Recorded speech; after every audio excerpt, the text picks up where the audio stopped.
안녕하세요. 저는 혼자서 아이를 키우고 있는 40대 여성입니다. 저도 제 처지가 이렇다 보니 여기에 올라오는 이야기를 들으며 사연의 주인공이 하는 복수에 속 시원해하고 감동적인 일에 눈물을 지으며 애청하고 있어요. 저에게도 복수와 감동 두 가지를 모두 포함하는 사연이 있어 조금 마음의 정리가 된 지금 여러분들께 전해드리고 싶어서 나왔고요. 제가 주체가 되어서 한 복수와 감동 스토리는 아니지만요.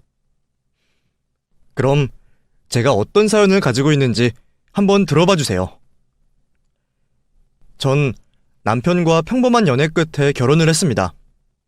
누구나 그렇듯 저에게도 남편과 결혼을 해야겠다고 마음을 먹게 된 모습이 있었어요. 오랜 기간 만남을 이어오던 남편이 언제 어디서 어떤 상황에서든 신중한 모습을 보여줬고 그 모습을 보며 믿음직스럽다는 생각이 들어 결혼을 결심하게 되었죠. 그런데 제가 남편과 연애를 하는 4년 내내 속아왔던 거였습니다. 그걸 신혼여행에 가게 되어서 알게 된 거죠. 그것도 행복한 결혼식을 마치고 도착한 신혼여행지에서 맞게 된 떨리는 신혼 첫날 밤이 되어서 말이에요. 저녁 식사를 마치고 로맨틱한 분위기를 만들려고 준비를 하고 있었는데 호텔 인포메이션에 다녀온다고 한 남편이 한참을 기다려도 오지 않는 겁니다. 처음 와보는 여행지에 그것도 외국이다 보니 무슨 일이 생겼나 싶어 걱정이 될 수밖에 없었어요. 남편을 찾아보려고 엘리베이터를 타는 곳으로 가는데 복도 중간 비상계단 쪽에서 남편의 목소리가 들려왔습니다. 막 무엇인가 혼잣말을 중얼거리고 있더라고요. 전 깜짝 이벤트라도 준비하는 건가 싶어서 계단 쪽으로 귀를 가져다 댔어요. 왜 이렇게 안 받는 거야? 내가 분명히 시차 시간도 알려줬는데 이러면 나보고 뭘 어쩌라고. 남편이 하려는 이벤트에 문제가 생긴 줄 알았습니다. 자신의 계획대로 일이 풀리지 않는지 속을 태우는 남편의 모습이 고맙기도 하고 귀엽기도 하고 또 안쓰럽기도 했죠. 계획한 대로 일이 풀렸다면 좋았겠지만 굳이 잘못된 일에 마음 쓰고 시간 버리는 게 더 아깝게 느껴졌어요. 남편에게 괜찮다는 말을 하고 이제 그만 방으로 가자고 말을 하려고 다가서려는 순간 그때 막 남편이 통화를 건 사람과 전화 연결이 되었죠. 그리고 곧바로 남편의 입에서 나오는 단어를 듣고 전 지금까지 제가 남편에게 속아왔다는 걸 알게 되었습니다. 남편의 첫 마디는 제 시어머니를 부르는 엄마였죠. 엄마, 왜 전화를 이제 받아? 내가 저녁부터는 휴대폰에서 손 떼지 말라고 했잖아. 시간이 얼마나 지난지 알아? 밖에 너무 오래 나와 있어서 길게 통화할 순 없겠고 우선 오늘 도착해서 점심은 엄마가 말한 대로 무슨 K준인가 먹었어. 그리고 승현이가 피곤하다고 해서 바닷가 좀 둘러보고 호텔에서 쉬다가 저녁도 엄마가 말한 곳에서 먹었고. 승현이도 좋아하는 것 같아. 근데 이제부터 어떡해? 아니, 난 아직 안 씻었어. 승현이는 씻는다고 했고. 여기 호텔 가운 있어. 그거 입고 나가면 돼? 그리고 불은 씻기 전에 꺼야 하는 거야? 아니면 씻고 나오면서 꺼? 남편이 글쎄 첫날 밤을 어떻게 보내야 하는지를 시어머니께 여쭤보고 있더라고요. 이곳에는 차마 적을 수 없지만 부부관계에 있어서 지극히 사적인 이야기까지 하는 걸 보니 연애 4년 동안 남편과 어머님께서 어떻게 해왔는지 알 것 같았습니다. 제가 남편과 결혼을 결심하게 되었던 신중함이 사실은 모든 걸 시어머니에게 묻고 확인받기 위한 필요한 대기 시간이었다는 걸 알게 된 거죠. 어쩐지 아침, 저녁, 휴일, 주말 할 것 없이 회사에서 너무 많이 남편에게 전화한다 싶었는데 그게 사실은 전부 시어머니에게 의사결정을 묻기 위해 한 통화였던 거예요.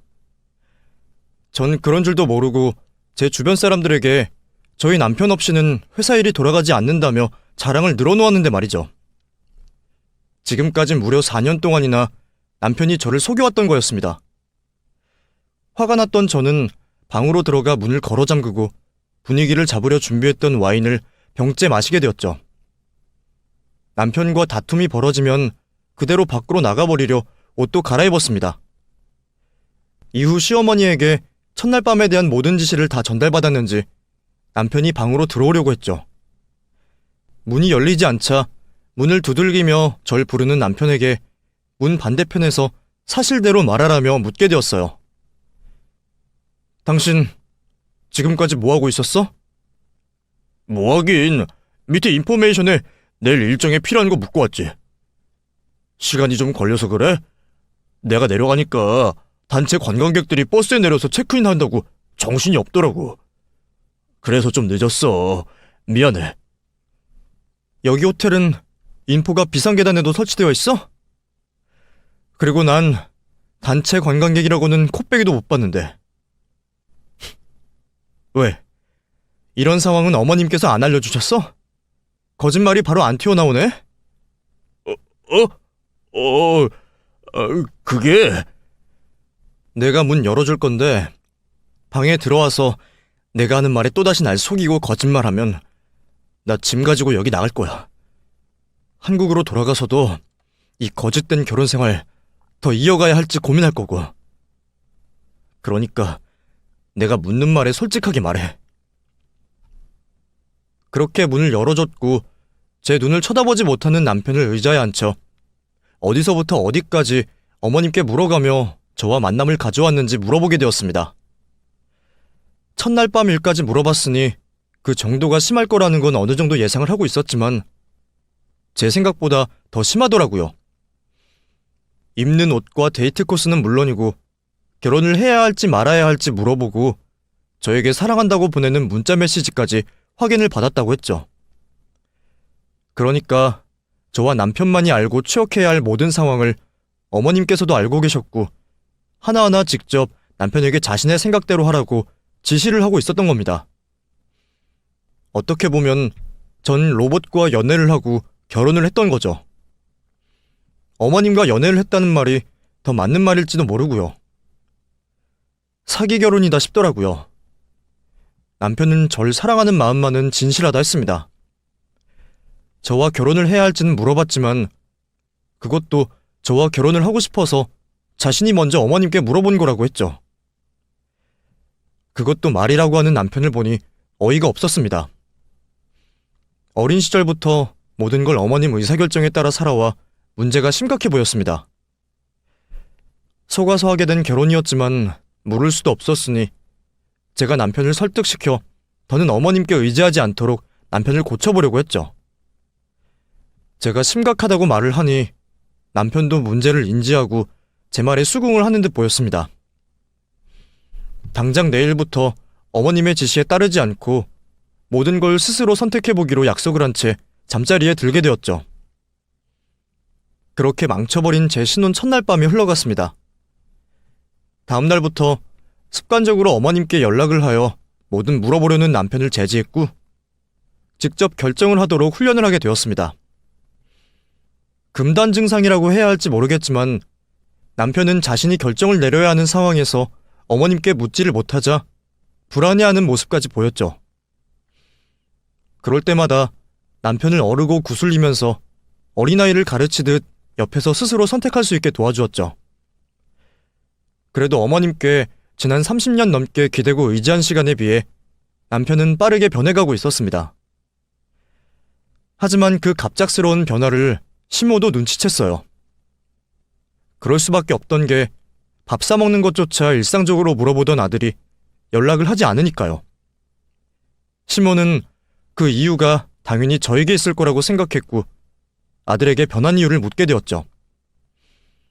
남편 말로는 끝까지 말을 안 하려고 노력을 했다는데 그 말에 대한 진위 여부는 모르겠고 어찌되었든 시모가 저 때문에 자신의 아들이 변한 걸 알게 되었습니다. 그리고 곧장 저를 집으로 불러들여 자신의 아들을 망치지 말라는 막말을 쏟아냈죠. 네가 우리 한석이한테 나한테 그만 전화라고 했다며? 너 무슨 생각으로 엄마와 아들 사이를 갈라놓으려고 하는 거냐? 갈라놓으려고 하는 게 아니고요. 한석 씨가 너무 사소한 것까지 어머님께 묻고 그대로 행동하니까 이제는 스스로 생각하고 행동하라고 한 거예요. 그래, 네 입으로 잘도 말하네. 그게 모자 사이를 갈라놓는 거지. 너, 네 남편 벌써부터 길을 잡고 네 손바닥 안에 놀게 하려는 것 같은데 내가 좋은 말로 할 때 그만해라. 어머님, 한석 씨 어린애 아니에요. 다 큰 성인이라고요. 집안의 일이나 큰일이면 몰라도 팬티 한 장 있는 것까지 어머니께 묻고 허락받으면 안 되죠. 한석 씨 아끼시는 마음은 저도 잘 알겠는데 이제는 한석 씨 좀 믿으시고 놔두세요. 너는 말을 좀 이상하게 한다? 뭘 믿고 못 믿어? 내가 우리 한석이 뭐든 잘 되라고 확인하는 거지. 우리 한석이가 내 말 안 들어서 잘 안 된 게 있다고 하디? 자식이 부모 말 따르는 게 당연한 거지. 네가 뭔데 이래라 저래라 하는 거야? 주제 넘지 말고 괜히 우리 아들 망치려고 하지도 말아라. 내 아들이니까 내가 알아서 할 거다. 저로서는 당초에 납득이 되지 않는 말이었고 더 이상은 좋게 말이 나오지 않았습니다. 며느리로서의 선은 지켰지만 저도 제 불만에 대해서 전부 다 이야기했죠.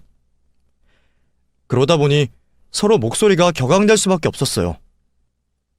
중간에 아버님께서 개입을 하셔서 시모에게 화를 내고 그만하라는 말로 인해 얼렁뚱땅 이야기가 마무리되었지만 그날 이후 전 시모에게 단단히 찍혀버렸습니다.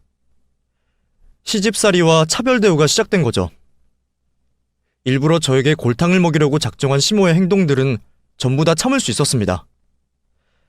아버님 눈치가 보여 저희 집으로 막무가내로 밀고 들어와 별의별 일을 다 시켜도 일부러 약을 올리려 눈 하나 깜짝하지 않고 시키는 일을 다 했어요.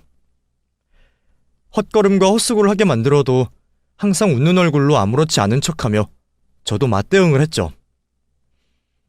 남편에게 고깃국을 주고 저에게는 맹물을 탄 국물만 주는 일은 허다했고 부피만 큰 빈 상자를 선물하는 건 차별 대우에 들어가지도 않았습니다.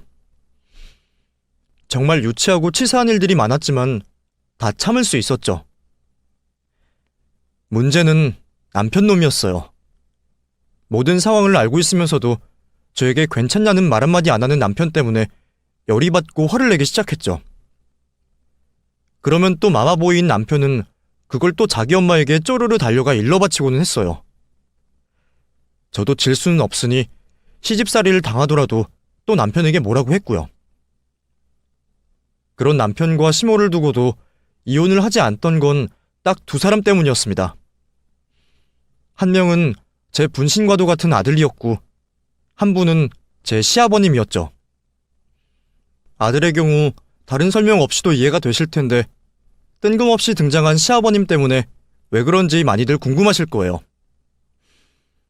제 아들 민호가 태어나기 전부터 시아버님께서는 제게 유일하게 그 집안에서 힘이 되어주시는 분이었습니다. 남편과 시모와는 결이 다르신 분이었죠. 처음 뵙고 인사를 드릴 때부터 아버님께서는 며느리 사랑은 시아버지라는 말에 맞게 절 무척이나 아껴주시고 사랑해주시는 분이셨어요. 아버님께서는 제가 시모에게 괴롭힘을 당할 때마다 뒤에서 챙겨주시고 다른 일을 시키시는 척하시며 그 자리를 피하게 만들어주셨죠. 그뿐만이 아니라 시모가 너무 심하게 제게 뭐라고 할 때는 시모 앞을 가로막으시고 화를 내시기도 하셨습니다. 자신의 아들에게도 똑같이 행동하셨죠. 제 입으로 직접 남편이 한 마마보이 짓을 아버님께 이른 적이 없었지만 아버님께서는 모든 걸 다 아시는 것처럼 항상 남편을 볼 때마다 정신 좀 차리라는 말씀을 누누이 하셨습니다. 김한석이, 너 요즘은 승현이한테 잘하고 있어? 당연히 잘하죠. 그러니까 오늘도 집에 같이 오죠. 잘하기는 내가 승현이 얼굴 보면 다 알아. 네가 얼마나 승현이 속을 썩히는지. 너 요즘도 네 엄마한테 이거 할까 저거 할까 이러면서 치마 폭에 쌓여있지? 다 큰 남자 새끼가 창피하지도 않냐? 너도 남자면 이제 민호 보기에 창피한 짓은 그만해라. 승현이 속 좀 그만 썩히고. 혹시라도 승현이 눈에서 너 때문에 눈물 한 방울이라도 떨어진 날에는 너 내가 엄마 소리도 못 나오게 두들겨 패줄 테니까 꼭 기억하고 있어. 아버지 말씀을 하셔도. 야, 김한석, 내가 농담하는 것 같아? 아니요. 알겠어요. 승현이한테 잘할게요. 남편과 시모가 하는 짓에 대해 아버님께 말하고 싶은 것들은 많았지만 아버님 성격을 알았던 탓에 입을 다물 수밖에 없었죠. 과거 운동을 하셨던 아버님께서 화를 내셨다가는 시모와 남편이 작살날 걸 알았거든요. 두 사람을 작살내고 싶은 적도 많았지만 그래도 아버님께서 저에게 해주시는 것 때문에 그 정도 난리를 만들 마음까지는 들지 않았어요. 시모와 남편 두 사람이 절 괴롭게 하는 것보다 아버님께서 저에게 주시는 사랑이 더 컸으니까요.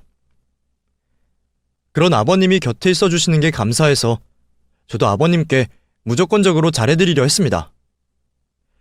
하시고 싶은 게 있으면 먼저 알아봐서 해드리고 몸에 좋은 게 있다면 저희 아버지보다 먼저 드리고는 했어요. 저희 부모님께는 죄송한 말이지만 저에게는 제 아들과 똑같이 소중한 사람 1순위였어요. 얼굴을 보면 서로 웃을 일밖에 없다 보니 당연히 사이가 좋을 수밖에 없었고 종종 데이트도 즐길 만큼 아버님과 가깝게 지냈습니다. 밖에 다닐 때면 다정한 부녀 사이로 오해를 받을 만큼 친부녀 같은 관계였죠. 그런 아버님과 그날도 데이트를 즐기고 있었어요. 한겨울이었지만 좋아하시던 팥빙수 집에서 재미있는 시간을 보내고 나왔는데 몇 걸음 떼지 않아 아버님께서 갑자기 쓰러지셨습니다. 급히 119를 불렀지만 하필 퇴근 시간으로 길이 막혀 사고 현장에 도착을 하는 것도 병원으로 이송하는 것도 늦어질 수밖에 없었죠. 기존 소요되는 시간보다 늦게 도착한 병원에서는 아버님께 뇌출혈이 발생했다고 말해왔습니다. 뇌출혈 위치와 모양이 좋지 않다며 바로 수술을 들어가야 한다 했죠. 수술을 마치신 아버님께서는 다행히 생명에는 이상이 없으셨지만 의식이 돌아오지 않았습니다. 그리고 의식을 회복하시고 깨어나신다고 해도 몸 우편에 마비 증상이 계속될 수 있다고 했죠. 안 그래도 제게 소중한 아버님께서 쓰러지셔서 마음이 쓰일 수밖에 없었는데 저와 같이 있으시다 쓰러지셨으니 모든 게 제 탓인 것만 같았습니다. 가게를 나설 때 아버님께 좀 더 신경을 써야 했는데 모두 제 부주의로 발생한 일 같아 죄송한 마음이었죠. 당연히 제가 아버님 곁에서 지내며 병수발을 들기로 했습니다. 아버님께서 하루라도 빨리 깨어나실 수 있게 노력을 했죠. 제가 하는 말에 반응을 하실까 자는 시간을 제외하고는 항상 이야기를 전해드렸고 혈액순환이 잘 되도록 몸을 주물러 드렸습니다. 그리고 재활을 하셔야 한다는 몸을 조금이라도 더 나은 상태로 만들기 위해 운동도 대신 시켜드렸죠. 오매불망 아버님이 깨어나시기만을 기다렸습니다. 그렇게 제가 쓰러지신 아버님을 간병하고 있을 때 시모와 남편은 주말이면 풍경이 좋은 곳들을 둘러보고 다니며 마음 편히 살고 있었어요. 저 혼자 아버님을 간병하는 것을 가지고는 불만이 없었지만 이 집안의 기둥이셨던 아버님이 쓰러지신 상황에 마음 편히 놀러 다니는 두 사람의 모습이 보기 좋을 리가 없었죠.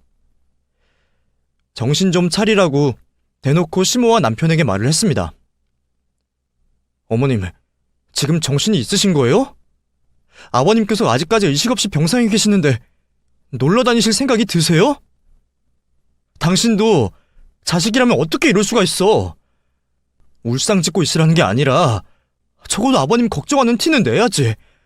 이 시국에 눈꽃 보러 다니는 게 말이나 돼? 그럼 우리가 집구석만 처박혀 있을까? 그래서 우울증이라도 걸리라고? 네가 나중에 네 시아버지 병수발 못 들겠다고 하면 그땐 우리가 해야 할 것 아니야. 근데 우리도 우울증에 걸려 있으면 그땐 네 시아버지 누가 챙기는데? 맨날 놀러 다니는 것도 아니고 일주일 중에 겨우 주말 이틀만 다니는 걸 가지고 뭐라고 하니? 너 나랑 네 남편 앞에서 큰소리 치려고 먼저 수발 들겠다고 나선 거야? 네가 우리를 못된 사람으로 몰아서 하는 말인데 이 사람 쓰러진 거 너 때문에 벌어진 거 아니야? 네가 네 시아버지 고혈압 있는 걸 알면 알아서 조심을 했어야지.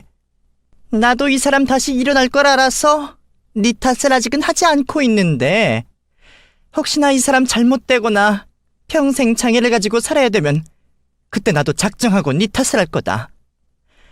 그렇게만 알고 있어. 그 말다툼을 계기로 저와 시모 사이는 점점 나빠지기 시작했습니다. 그러다 보니 궁금해지던 게 있었죠. 과연 시모가 남편에게 저를 어떻게 욕할지 궁금했어요. 또 남편은 어떤 식으로 반응을 하는지도 알고 싶었고요. 아버님 간병을 마치고 돌아간 집에서 잠들어 있는 남편 몰래 휴대폰을 열어 확인을 해보았죠. 그런데 생각도 못한 상황을 확인하게 되었습니다. 남편이 바람을 피고 있었어요. 그것도 시모가 소개시켜준 여자와 말이죠. 살다 살다 유부남인 아들에게 여자를 소개시켜준 어머니 이야기는 처음 들어봤습니다. 그 말도 안 되는 상황이 저에게 벌어지고 있었죠. 당연히 화가 났지만 이혼을 하더라도 제가 유리하려면 증거가 있어야 할 것 같았습니다. 우선 보고 있던 남편 휴대폰 문자 내역과 SNS 메시지 내용을 전부 다 동영상 촬영을 하여 증거로 남겼죠. 그리고 아버님 간병을 하며 틈틈이 남편 불륜의 증거를 모아갔습니다. 정말 너무도 답답한 상황이었어요. 친정 식구들, 친구들에게 창피하여 말을 꺼낼 수가 없었죠. 넋두리 할 곳이라고는 의식 없이 잠들어 계신 아버님밖에 없었습니다. 너무 답답할 때면 아버님께 제 처제를 말하곤 했어요. 그런데 그 넋두리 같은 혼잣말을 남편과 시모 두 사람 중 누군가가 들었던 것 같아요. 아침에 일어났더니 모아왔던 남편 불륜에 대한 증거들이 전부 지워져 있었죠. 그 증거 파일들을 복사해 넣어놓은 노트북도 사라졌고요. 누가 그런 건지는 안 봐도 뻔했습니다. 남편과 시모뿐이죠. 불륜을 입증한 증거도 사라졌으니 저도 대놓고 두 사람에게 따져 묻기로 했습니다. 그런데 남편과 시모 두 사람 모두 어이없는 말을 늘어놓는 거예요. 사람이길 포기한 사람들처럼 있을 수도 없는 일을 가지고 저에게 누명을 씌웠습니다. 당신들이 그랬지? 내가 모은 증거들 없앤 거. 너 지금 무슨 소리를 하는 거니? 그리고 당신?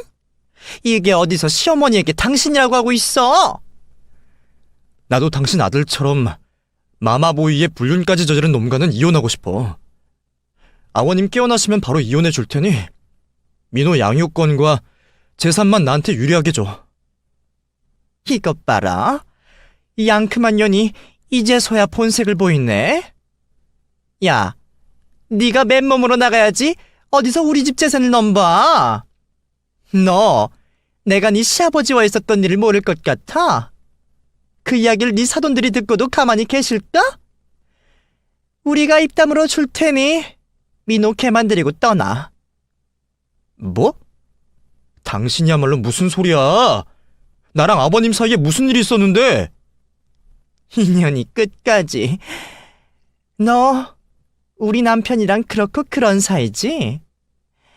너 네 시아버지 곁에 딱 붙어서 있었던 이유도 네 시아버지 재산이 탐나서 그런 거 아니야. 지금도 이 사람 일어나면 어떻게든 구워 삶아서 재산 가져가려고 하는 거 내가 모를 줄 알아? 뭐? 당신 제정신이야? 어떻게 입에도 담을 수 없는... 아니, 생각해서도 안 되는 말을 아무렇지 않게 내뱉어? 누워 계신 아버님께 죄송하지도 않아? 어떻게 그런 말도 안 되는 말을 해? 어? 너도 그게 인간이 할 짓은 아니라는 걸 알긴 아는구나. 어디 한번 세상 사람들에게 변명해봐라. 시어머니랑 남편이라는 증인이 둘이나 있는데 네 말을 들어줄 것 같아? 그리고 네 시아버지 단골집만 가더라도 너랑 붙어 다녔던 건 확인이 될걸? 당신 정말 미친 거 아니야? 내 친아버지 같은 분이야. 그런데 어떻게 그런 생각을 해? 억울하지? 근데 증명할 게 없잖아. 이 사람은 이렇게 누워만 있고 네가 이 사람과 가깝게 지낸 건 맞고 사람들 생각하는 거야. 우리가 어떻게 말하는가에 따라 바뀌지 않겠어? 평소에는 다정하게 보이는 시아버지와 며느리 사이가 불륜이라는 말을 들으면 그렇게도 보이겠지. 거기다 네가 네 시아버지가 가진 재산 때문에 접근했다고 하면 사람들이 그럴 수도 있겠구나 싶어서 네 욕을 할 거고.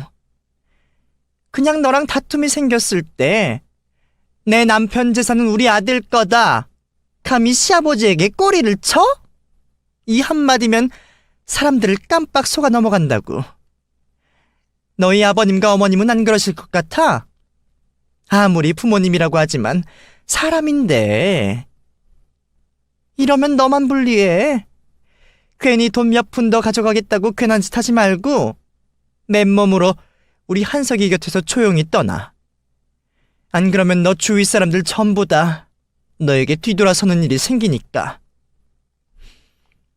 협박을 해왔습니다. 전 결백했지만 그 말도 안 되는 상황을 사람들은 의심할 수 있었어요. 진흙탕 싸움 되고 제 결백을 입증한다고 해도 결국 시모와 남편이 받게 될 피해는 저에 비해 너무 적었죠. 자기들도 오해였다고 말하고 피해버린다면 기껏해야 명예훼손밖에 그 죄를 물을 수가 없었어요. 하지만 저는 제 결백을 입증하는 동안 사람들에게 손가락질을 받을 게 뻔했습니다. 이번에도 억울하지만 누구에게도 터놓을 수 없는 이야기였고 아버님께 또 한탄을 늘어놓게 되었죠. 이야기를 하다 저도 모르게 감정이 격해져 엎드려 눈물을 흘리고 있었어요. 그때 침대에 올려진 제 손 위로 어떤 촉감이 느껴졌습니다. 바로 고개를 들었더니 아버님의 손이 제 손을 잡고 있었어요. 하필 제가 억울해하며 눈물을 짓고 있던 그때 아버님께서 깨어나신 겁니다. 그날 이후 의식을 완전히 회복하신 아버님은 의사 선생님의 처방대로 깨어있는 시간을 조절해가며 조금씩 회복을 하시게 되었습니다. 다행히 깨어나시며 정신이 없던 덕분에 그날 제가 한 이야기를 기억하시진 못하셨고요. 저로서는 정말 다행이었어요. 아버님께서 온전히 치료에만 집중할 수 있었으니까요. 아버님께서 깨어나신 걸 기뻐하는 저와 달리 시모와 남편은 초조해 보였습니다. 혹시 제가 아버님께 두 사람이 한 행동들과 저에게 씌웠던 누명을 일러바칠까 싶어서 말이죠. 제 입에서 그 말이 나올까 싶어 먼저 저에게 원하는 만큼의 합의금을 줄 테니 이혼을 해달라 했습니다. 다른 때였으면 당연히 두 사람의 제안을 거절하고 싸움닭처럼 굴었을 텐데 그때 저는 너무 지쳐 있었어요. 지긋지긋한 남편과 시모 두 사람과의 관계를 끝내고만 싶었죠. 그리고 아버님이 깨어나셨다는 걸로 마음의 짐을 덜었던 탓에 온몸의 긴장이 풀려 있었고요. 저 역시 그 돈을 받은 걸로 하고 남편 그리고 시모와의 악연을 끝내기로 했습니다. 남편과의 결혼 생활을 마무리하기로 했었기에 아버님과 보낼 시간도 얼마 남지 않았었습니다. 완전히 회복을 하신 모습을 꼭 보고 싶었는데 그 순간을 함께하지 못하게 된 것이 아쉬웠어요.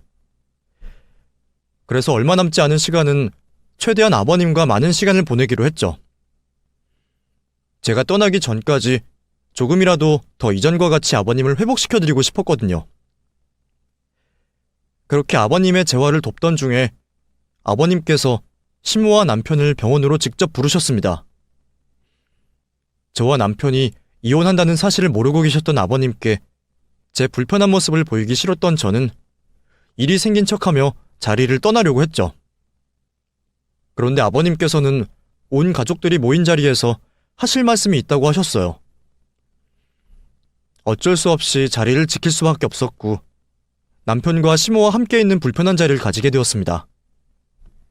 아버님께서는 온 가족이 병실에 모이자 저에게 서랍에 있는 종이를 꺼내오라고 하셨고 남편과 시모에게는 앞뒤 설명 없이 도장을 찍으라는 한마디 말씀만 하셨어요.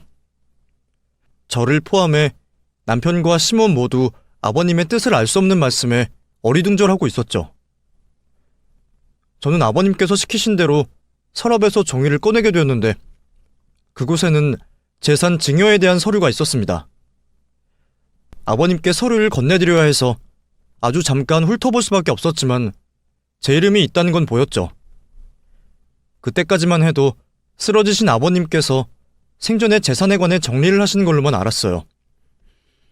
제 이름이 있다고 하나 곧 남편과 이혼을 한 후에는 이 집안 사람이 아니었기에 크게 관심을 가지지 않았죠. 제게 서류를 넘겨받은 아버님께서는 곧장 두 사람에게 그 서류를 들이미시면서 사전에 가져오라고 한 도장을 찍으라 하셨어요. 도장 찍어. 이게 무슨 서류인데요? 아픈 사람이 이런 건 또 언제 준비했고. 무슨 내용인지 보고 도장 찍읍시다. 전 빨리 이 시간을 끝내기만을 기다리고 있었고 신모와 남편은 아버님께 받은 서류를 읽고 있었죠. 그런데 서류를 들고 있던 시모의 손이 부들부들 떨리기 시작하더니 갑자기 저를 째려보았습니다. 딴 여자와 바람난 지 아들놈과 이혼까지 해주는 마당에 왜 나를 째려보나 싶더라고요. 저도 밀리지 않으려고 똑같이 시모를 노려보았죠. 그리고 곧바로 남편 입에서 시모가 왜 저를 째려보는지 알게 되는 말이 흘러나왔습니다. 아버지, 여기 이름을 잘못 적으신 것 같은데요. 아무래도 수정하셔야 할 것 같아요. 증여받는 사람이 승연이로 되어 있어요. 승연이가 받을 돈이니 승연이 이름이 적혀있지.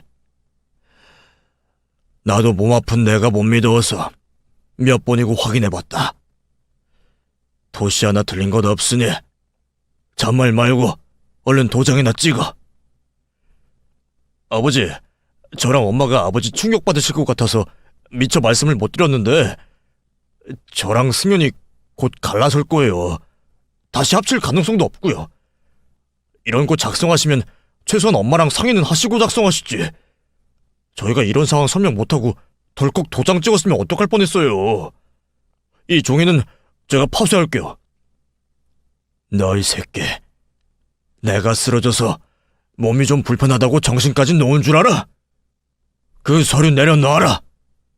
아까 말했듯이 그 서류 네 이야기 듣는다고 문제될 것 없는 서류이니까 얼른 도장이나 찍어. 네? 도대체 무슨 말씀하시는 거예요? 방금 제가 한 말 이해를 못하셨어요?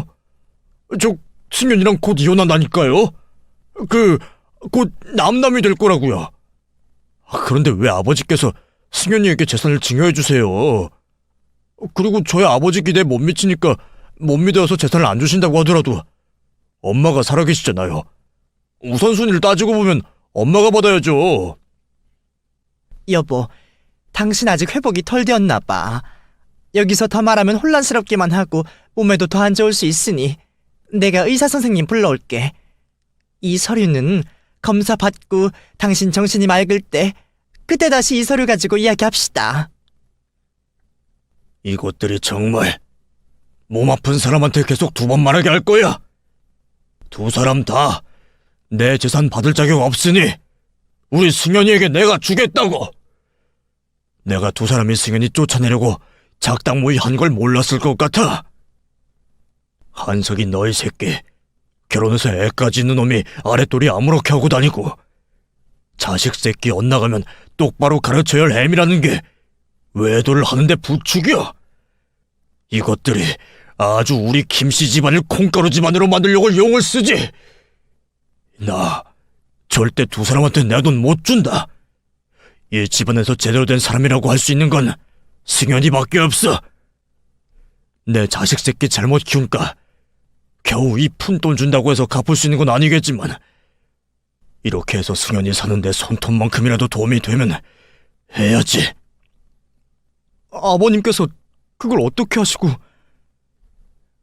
언제부터 네가 아는 이야기가 들렸는지 나도 정확히 기억이 나지 않는다만 네가 울면서 저 두 사람에게 당한 일을 누워있는 내게 말했을 때부터는 또렷하게 기억이 난다. 그래서 그때 깨어났을 때부터 지금까지 너에게 어떤 도움을 줄 수 있을지 생각해봤어. 그리고 어떻게든 빨리 이 병상을 털고 일어나야 너에게 도움이 될 것 같아서 재활도 열심히 받았고. 승윤이 네가 저 두 사람에게 받은 상처를 생각하면 두 사람에게 똑같이 내가 되갚아주고 싶은데 몸도 이렇고 똑같이 할 방법이 없더구나. 네 마음의 상처는 치료해주지 못하더라도 이 돈으로 앞으로 생길 현실적인 어려움은 조금 해결해줄 수 있을 것 같아서 너에게 증여를 하기로 했다. 미안하다, 아까. 내가 우리 집안 사람 관리를 옳게 못했구나. 내가 대신 잘못했다고 빌고 사과하마. 용서도 하지 말고 마음껏 욕하고 미워해도 돼. 다만 이번 일로 너 스스로에게 상처가 될 행동만 하지 말아다오. 아버님께서는 자세히는 아니지만 남편과 시모가 저에게 저지른 짓을 알고 계셨습니다. 아버님께서 그 사실들을 알게 되신 건 정말 기적이라고밖에 설명할 수 없는 상황이었어요. 의식이 없는 아버님께서 그 시간에 남편과 시모가 저지른 잘못에 대해 억울해하며 말을 하는 제 목소리를 듣고 깨어나셨다는 건 정말 거짓말 같은 일이었습니다. 하지만 그때는 그 놀라운 사실보다 아버님께서 저를 생각해 주시는 말씀이 너무도 와닿고 위로가 되어 다른 생각을 할 수 없었어요. 저도 모르게 지금까지 참아내고 있던 눈물을 흘리며 울게 되었죠. 하지만 제 감동스러운 심경과 상관없이 앞에 있던 시모와 남편 두 사람에게는 당장 발등에 불이 떨어진 상황이었습니다. 아버님께서 자신들의 잘못을 알고 있으니 서류에 적혀진 내용처럼 집안의 재산을 모두 빼앗길 상황에 놓여 있었거든요.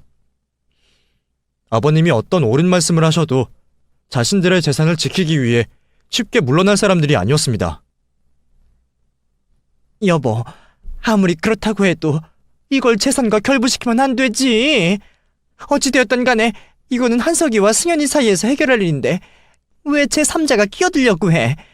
한석이가 결혼 생활하는데 잘못을 했으면 합당한 처벌을 받고 위자료 명목으로 배상하면 되는 걸 왜 당신이 집안 재산까지 마음대로 결정하면서 애를 도와주려고 하냐고. 그리고 요즘에는 우리 때와 다르게 불륜이 죄가 아니라니까? 이혼 사유는 될 수 있어도 다른 사람을 사랑하는 게 죄는 아니라고. 그리고 그 재산 당신이 벌었다는 이유로 마음대로 결정하면 안 되지. 집안 살림은 누가 하고 애는 누가 키웠는데. 나도 우리 집이 이 정도로 살고 당신이 바깥 일에만 집중할 수 있게 만든 몫이 있어. 우리가 이혼을 한다고 해봐. 나도 내 몫의 재산 분할을 받는다니까? 그런데 당신이 우리 모자가 마음에 안 든다는 이유만으로 재산 대부분의 돈을 얘한테 주는 건 말이 안 되지. 맞아요. 아버지도 뉴스나 신문에서 보셨을 거 아니에요. 요즘에는 형제들끼리도 부모님 재산 상속받을 때 정당한 내목 찾으려 소송도 하고 그래요. 당연히 법원에서는 그 몫을 인정해주기도 하고요. 제가 이 집안의 친자식입니다. 저도 따지고 보면 우리 집 재산을 나눌 때 제 몫을 요구할 수 있는 사람이라고요. 당연히 피 한 방울 섞이지 않은 승현이보다 제 몫이 더 크고요. 아버지가 이렇게 나오시면 저랑 엄마도 어쩔 수 없이 법에 호소를 할 수밖에 없어요.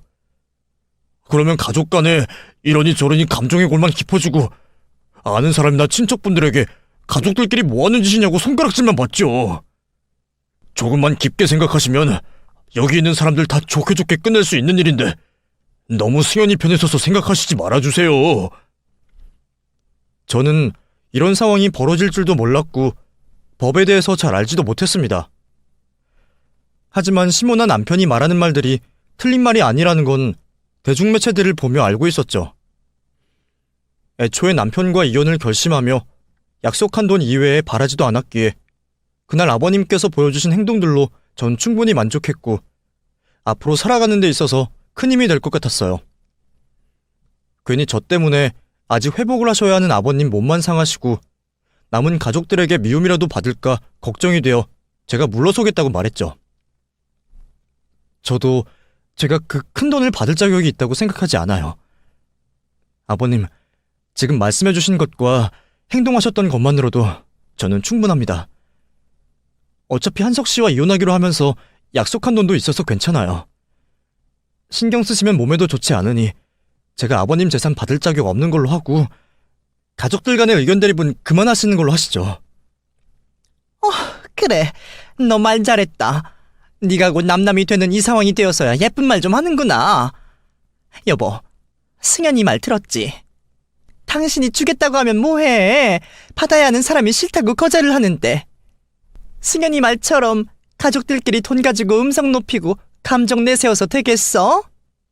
그만하고 내가 한석이한테 이혼 도장 찍게 되면서 약속했던 것보다 더 챙겨주라고 할 테니까 그만 마음 놓고 있어. 당신은 당신 몸이나 생각하면 될 것을 왜 새 출발한다고 신난 얘까지 챙겨주려고 해? 제가 그 자리에 더 있어봤자 분란만 더 만드는 것 같아 자리를 떠나려고 하는데 아버님께서 생각지도 못한 말씀을 하셨습니다. 승현이가 지금 안 받는다고 해도 어떻게 해서든 내가 줄 거다. 그리고 두 사람이 자꾸 내 목, 네 목 짓거리는데 나도 다 방법이 있어. 내가 내 돈 가지고 당진하면 그건 두 사람이 무슨 수로 막을 거야. 내가 승현이에게 선물로 현금화될 만한 걸 선물하면 무슨 수로 두 사람 몫을 챙길 거냐고. 법적으로 문제가 있는지 확인만 하고 내가 오늘부터 꾸준히 승현이에게 선물을 해주면 되겠네. 고맙다. 두 사람 때문에 내가 더 열심히 재활을 해야 할 이유가 생겼어. 내가 열심히 재활을 해서 선물 고르는데 오랫동안 걸어다닐 수 있는 다리를 만들어 보기로 하지. 자, 또 막을 수 있는 거 생각해봐. 정 안 되면 내 재산 다 태워버리든 묻어버리든 해서 두 사람에게 한 푼도 못 가게 만들 거니까. 기발한 생각 한번 해보라고. 집안의 재산을 어떻게 해서든 빼앗기지 않겠다고 하던 시모와 남편처럼 아버님 또한 어떻게 해서든 가지고 계신 재산을 저에게 주시겠다는 모습이셨습니다. 당연히 시모와 남편이 당황할 수밖에 없었죠.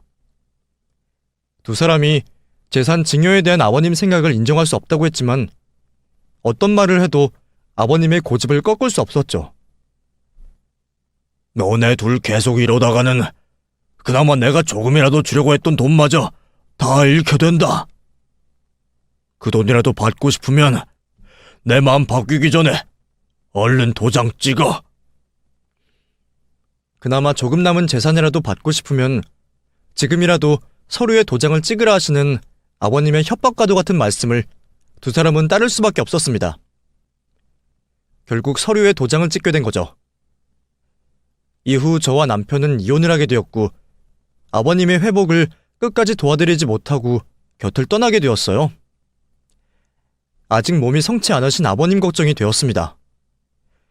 본래도 정신을 못 차리던 시모와 남편인데 재산 관련 문제로 아버님께 억하심정을 가져 제대로 된 치료를 못 받게 하면 어떡하나 싶었죠. 그런데 아버님께서도 생각이 다 있으셨더라고요. 우선 아버님께서는 저에게 주셨던 재산 외의 금액으로 자신의 치료를 받으며 평생 지내게 될 실버타운에 입주를 하셨습니다. 그리고 자신을 며느리와 불륜관계로 몰아가려고 했던 시모와 이혼을 하셨죠. 그래서 다행히 번거롭게 통원을 하시며 재활치료를 받으시는 것보다 더 나은 환경에서 재활을 하시고 지내실 수 있으셨어요. 아버님께서는 제 머리로는 생각할 수도 없을 만큼의 번뜩이는 아이디어를 생각해내신 겁니다.